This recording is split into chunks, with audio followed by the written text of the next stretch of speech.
గత కొన్ని రోజులుగా క్రికెట్ అభిమానుల్లో నెలకొన్న తీవ్ర ఉత్కంఠకు బీసీసీఐ తెరదించింది. అటాక్లకు టీమిండియా నెక్స్ట్ హెడ్ కోచ్ నేమ్ను అనౌన్స్ చేసేసింది.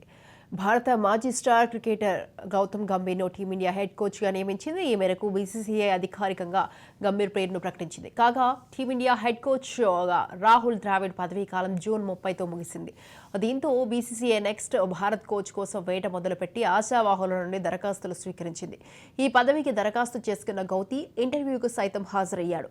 ఈ ఏడాది ఐపీఎల్లో కోల్కతాను విజేతగా నిలపడంలో కీలక పాత్ర పోషించిన గంభీర్ పేరు టీమిండియా హెడ్ కోచ్ రేస్లో మొదటి నుండి ముందు వరుసలోనే ఉంది.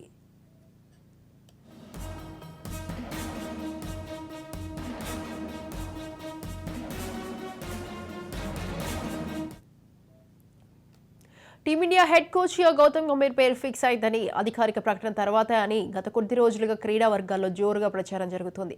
తాజాగా ఈ ప్రచారాన్ని నిజం చేస్తూ టీమిండియా నెక్స్ట్ హెడ్ కోచ్గా గంభీర్ పేరును బీసీసీఐ అఫీషియల్గా ప్రకటించింది. భారత్ను ఎన్నో మ్యాచ్ల్లో ఒంటి చేత్తో గెలిపించడంతో పాటు ఐపీఎల్లో కోల్కతా, లక్నో మెంటర్గా గంభీర్ ఎక్స్పీరియన్స్ను పరిగణలోకి తీసుకుని బీసీసీఐ ఈ నిర్ణయం తీసుకున్నట్లు తెలుస్తోంది. దీంతో గత కొన్ని రోజులుగా టీమిండియా నెక్స్ట్ హెడ్ ఎవరన్నా నరాలు తెగే ఉత్కంఠకు ఎట్టకేలకు తెరపడింది.